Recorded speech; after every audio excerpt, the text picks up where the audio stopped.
Bonjour et bienvenue dans cette nouvelle analyse hebdo crypto. Je suis très content de vous retrouver. Mon nom est Julien Catella. Aujourd'hui, nous sommes le lundi 31 juillet et comme tous les lundis, nous allons analyser ce qui s'est passé sur les marchés crypto-monnaies.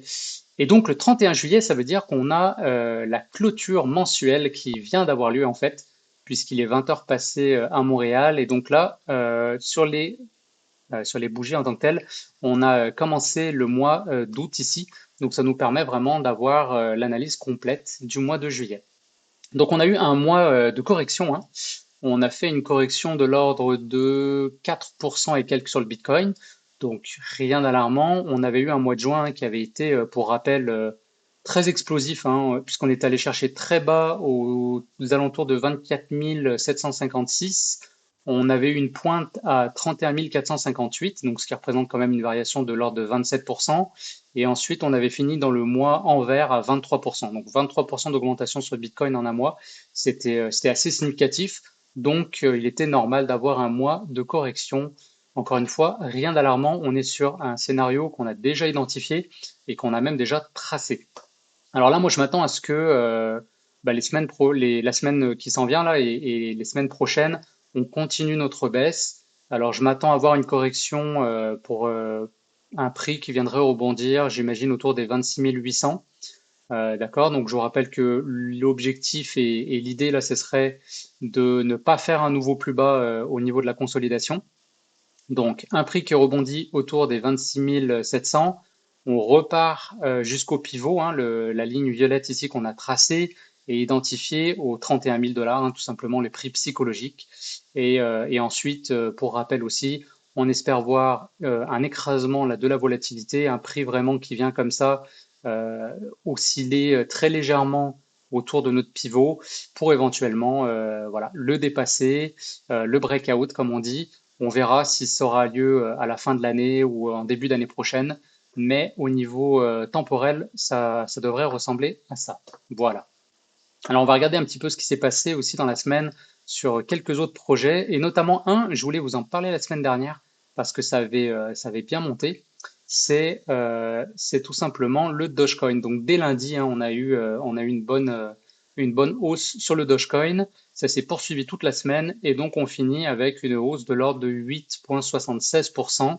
On est même monté là jusqu'à 16% et quelques.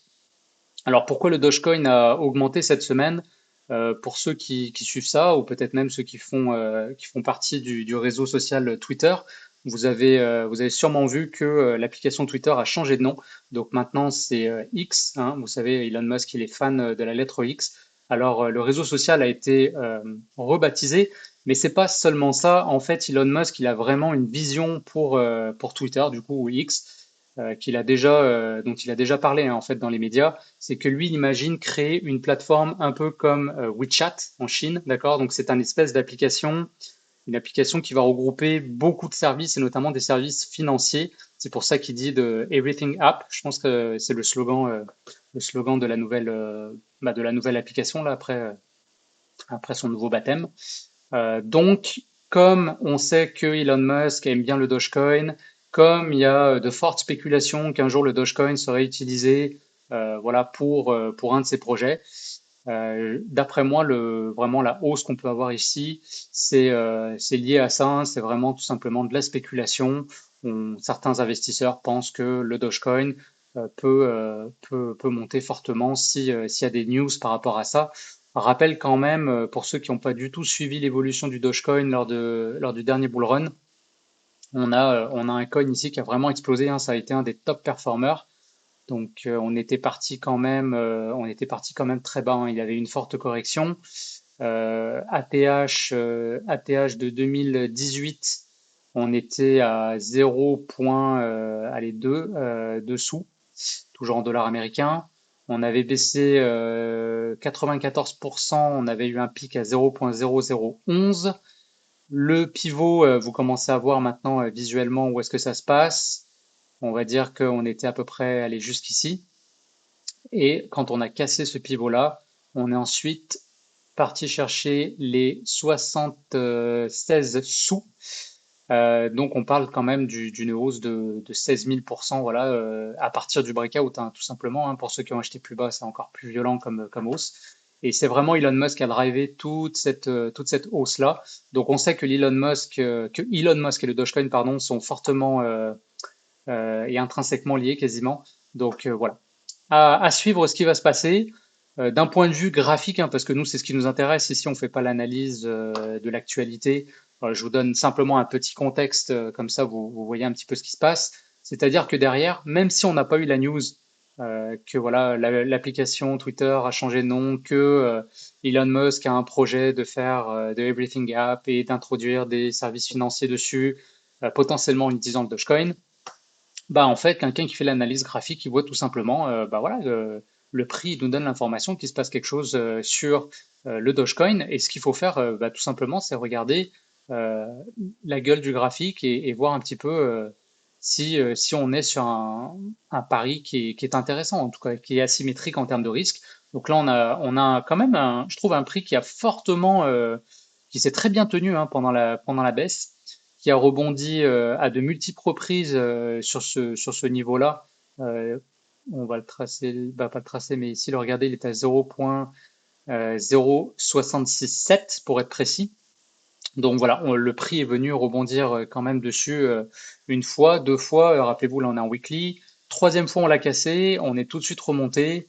On a une hausse potentielle qui est énorme, hein, qui est énorme si on retourne aux 76 sous. Donc voilà, moi j'en ai en portefeuille du Dogecoin. Encore une fois, c'est peut-être un des investissements les plus spéculatifs hein, de mon portefeuille. J'aurais pas fait all-in dessus, vraiment pas. Mais voilà, je trouve que c'est intéressant. Il y a un narratif. On sait qu'il a fortement performé. Ça reste quand même un projet parmi les débuts hein, de la crypto, hein. Alors après, on est pour ou on est contre, hein. Le Dogecoin, c'est sûr qu'en tant que tel, c'est pas un projet qui va avoir un use case incroyable. Bon, Elon Musk va peut-être changer la donne hein, pour ce projet-là, mais même les fondateurs hein, du projet disent que faut rappeler que c'est une blague en fait, hein, et que même eux, ils conseillent pas du tout d'investir dedans. Donc, par rapport à d'autres projets comme Bitcoin, Ethereum, Solana, voilà, des projets avec des gros use cases. C'est sûr que Dogecoin, on est plus dans le côté un peu dégène de la crypto, les meme coins et Dogecoin, c'est le roi du meme coin. Donc voilà. Moi, il m'intéresse parce que je m'intéresse à la psychologie en fait des investisseurs derrière un projet et le Dogecoin, il a un gros fanbase. Donc ça, c'est toujours intéressant. Parce que si vous avez des gens qui achètent, ben voilà, le prix lui va monter, hein, tout simplement. Et en plus, on a un pari là qui est quand même asymétrique. Fait que voilà, bah, je pense que ça fait le tour du Dogecoin. Je vais pas m'éterniser là-dessus. Ça vous donne une petite explication là pourquoi le prix a fortement monté dans la semaine. Et alors là, il y en a un qui est en train de se faire éclater. Alors éclater, je sais pas, peut-être j'exagère un petit peu.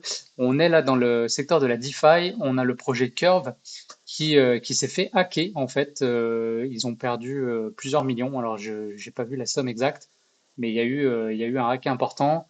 Donc là, vous voyez, on a fait la semaine, déjà la semaine là, elle est bien entamée. On a fait moins 16%, moins 17% la semaine dernière. Et là, juste depuis que j'ai commencé cette vidéo, on a déjà une baisse importante. On a déjà une baisse de 10%, hein. Donc ça va très très vite. Euh, voilà, donc on va voir ce qui va se passer sur Curve. On a du coup les projets de DeFi qui ont un petit peu corrigé. Alors pour moi, c'est une belle opportunité là pour acheter du AV ou du Compound, hein. Compound qui avait fait, je pense que j'en avais parlé dans une vidéo précédente, avait fait une très très belle performance. Là, il a l'air de vouloir se retourner. Si le Compound corrige davantage et qu'il retourne autour des 55 dollars, personnellement, je vais en racheter un petit peu. Donc voilà. Tout ce que je vous dis là, bien sûr, c'est par transparence, hein. Moi, je vous l'ai dit depuis le début, je vais vraiment vous expliquer la façon dont j'analyse, ce que je fais, comment j'investis, mon portfolio, à quoi il ressemble. Par contre, c'est important de le dire, ce n'est pas un conseil en investissement. Prenez pas ça pour argent comptant, n'allez pas acheter du Doge et du Compound et du Curve tout de suite. Le Curve, d'ailleurs, j'attendrai. Mais voilà, faites plutôt vos recherches, prenez-le comme un point de départ. Et puis voilà, tout simplement. Donc, ça fait pas mal le tour, honnêtement. XRP, allez, on peut regarder ce qui s'est passé sur XRP. On est toujours en correction, donc là, on attaque une troisième semaine de correction. Ça ressemble quasiment à une figure en drapeau qu'on appelle en analyse en analyse chartiste. Donc à voir. Moi, je suis toujours aussi sur le XRP1. C'est normal qu'il y ait cette correction-là. Je m'attends à ce qu'on retourne éventuellement chercher notre pivot des 83 sous et éventuellement qu'on remonte parce que pour moi, les vraies résistances, elles vont être plutôt autour des. Alors, il y avait les indices que j'avais vus et après, là, on sera dans une nouvelle zone de vente entre les 1,28 et les 1,80 avec un niveau important à 1,60. D'ailleurs, là, vous voyez souvent sur mes graphiques, j'ai des zones, des rectangles de couleurs, des lignes violettes, tout ça qui sont tracés partout. Alors, si ça vous intéresse de savoir un petit peu comment je trace mes zones, mes niveaux, je vous laisse, pardon, écrire un commentaire en bas de cette vidéo pour me montrer votre intérêt là-dessus.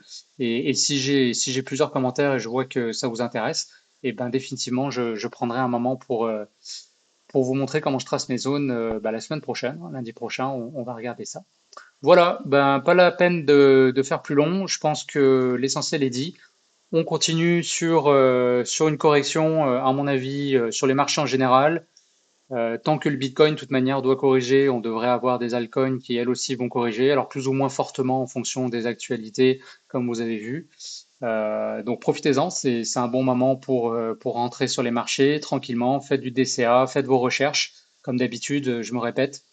Et puis voilà, je vous souhaite une excellente semaine et on se voit lundi prochain. Salut tout le monde.